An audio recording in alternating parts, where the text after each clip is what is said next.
샬롬 로중 읽어주는 제입니다. 4월 16일 화요일 로중입니다. 나의 하나님 야훼께서 나의 어둠을 밝히십니다. 시편 18편 28절. 우리 하나님의 자비로 높은 곳에서 떠오르는 빛이 우리를 찾아올 것입니다. 죽음의 어두운 그늘 속에 앉아있는 자들에게 빛이 비치고 우리의 발걸음을 평화의 길로 향하게 합니다. 누가복음 1장 78절 79절. 우리의 파편들을 주님 앞에 가져오는 하루 보내세요. 샬롬 하울람. 세월호에서 희생당한 이들을 기억하는 로중 두 번째 시간입니다. 10년 전 오늘 차가운 바닷속에서 억울하게 죽은 생명들이 있습니다. 노후된 배를 무리하게 운영하며 과적 운행을 강행했습니다. 그 안에 어떤 물건이 실렸는지, 실려서는 안 될 것이 있었는지 밝히고자 하는 노력들이 10년간 있었지만 아직도 진실은 드러나지 않았습니다. 그저 희생당한 유가족에게 어떤 보상을 해야 하는지 돈의 논리로 사건이 전환되었습니다. 그래서 세월호는 여전히 어둡습니다. 그날을 둘러싼 정치, 경제, 지식 권력의 카르텔은 공고합니다. 오늘 로중 본문에서 시편 기자는 하나님께서 어둠을 밝히신다고 노래하고 있습니다. 어둠을 밝히시는 하나님의 능력과 위엄이 우리의 삶에 재현되기를 기도합시다. 이 아침에 주여 어둠을 밝히소서를 함께 찬양하며 우리의 기도를 이어갑시다.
9장.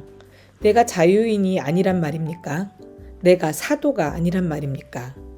내가 우리 주 예수를 뵙지 못했단 말입니까? 여러분은 바로 내가 주님을 위해서 일하여 얻은 열매가 아닙니까? 비록 내가 다른 사람들에게는 사도가 아닐지라도 여러분에게는 사도입니다. 주님을 믿는 여러분이야말로 내가 사도라는 것을 증명해주는 확실한 표입니다. 나를 비판하는 사람들에게 나는 이렇게 답변합니다. 도대체 우리에게 먹고 마실 권리가 없단 말입니까? 우리라고 해서 다른 사도들이나 주님의 형제들이나 베드로처럼 그리스도를 믿는 아내를 데리고 다닐 권리가 없단 말입니까? 혹은 나와 바르나바에게만 노동하지 않고 먹을 권리가 없단 말입니까? 자기 비용을 써가면서 군인 노릇을 하는 사람이 도대체 어디 있습니까?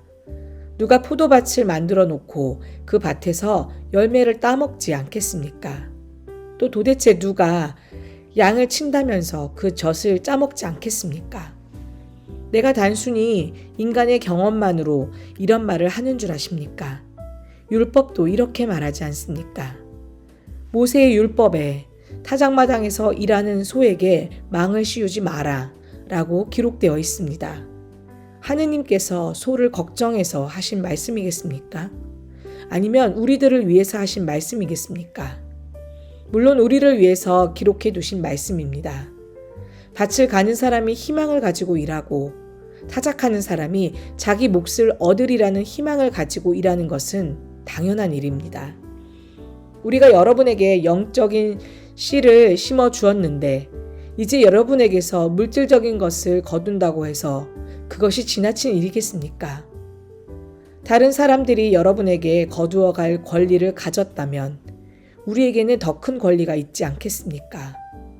그러나 우리는 이 권리를 행사하지 않았습니다. 오히려 그리스도의 복음을 전하는데 조금이라도 방해가 되지 않도록 모든 것을 참고 지냈습니다. 성전에서 일하는 사람들은 성전에서 나오는 것을 먹고 살며 제단을 맡아보는 사람들은 제단 재물을 나누어 가진다는 것을 모르십니까? 이와 같이 복음을 전하는 사람들도 그 일로 먹고 살 수 있도록 주님께서 제정해 주셨습니다. 그러나 나는 이런 권리를 조금도 써본 일이 없습니다. 또 내 권리를 주장하고 싶어서 이런 말을 하는 것도 아닙니다. 그러느니 차라리 죽는 것이 낫겠습니다. 내가 보수를 받지 않고 일한다는 이 긍지만은 아무도 빼앗지 못할 것입니다. 내가 복음을 전한다 해서 그것이 나에게 자랑거리가 될 수는 없습니다. 그것은 내가 마땅히 해야 할 일이기 때문입니다. 만일 내가 복음을 전하지 않는다면 나에게 화가 미칠 것입니다. 만일 내가 내 자유로 이 일을 택해서 하고 있다면 응당 보수를 바랄 수 있을 것입니다.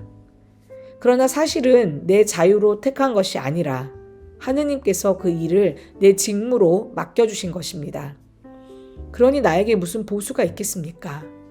보수가 있다면 그것은 내가 복음을 전하는 사람으로서 응당 받을 수 있는 것을 요구하지 않고 복음을 거저 전할 수 있다는 사실입니다. 나는 어느 누구에게도 매여 있지 않는 자유인이지만 되도록 많은 사람을 얻으려고 스스로 모든 사람의 종이 되었습니다. 내가 유다인들을 대할 때에는 그들을 얻으려고 유다인처럼 되었고 율법의 지배를 받는 사람들을 대할 때에는 나 자신은 율법의 지배를 받지 않으면서도 그들을 얻으려고 율법의 지배를 받는 사람처럼 되었습니다.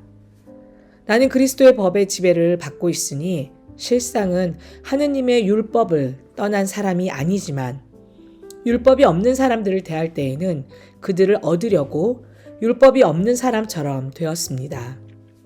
그리고 내가 믿음이 약한 사람들을 대할 때에는 그들을 얻으려고 약한 사람이 되었습니다. 이와 같이 내가 어떤 사람을 대하든지 그들처럼 된 것은 어떻게 해서든지 그들 중에서 다만 몇 사람이라도 구원하려고 한 것입니다. 나는 복음을 전하기 위해서는 무슨 일이라도 하고 있습니다. 그리하여 그들과 다 같이 복음의 축복을 나누려는 것입니다. 경기장에서 다름질하는 사람들이 다 같이 달리지만 상을 받는 사람은 하나뿐이라는 것을 여러분은 모르십니까? 여러분도 힘껏 달려서 상을 받도록 하십시오. 경기에 나서는 사람들은 온갖 어려움을 이겨내야 합니다. 그들은 썩어 없어질 월계관을 얻으려고 그렇게 애쓰지만 우리는 불멸의 월계관을 얻으려고 애쓰는 것입니다. 그러므로 나는 다름질을 하되 목표 없이 달리지 않고 권투를 하되 허공을 치지 않습니다. 나는 내 몸을 사정없이 단련하여 언제나 민첩하게 움직일 수 있게 합니다. 이것은 내가 남들에게는 이기고자 외쳐놓고 나 자신이 실격자가 되지 않게 하려는 것입니다. 아멘.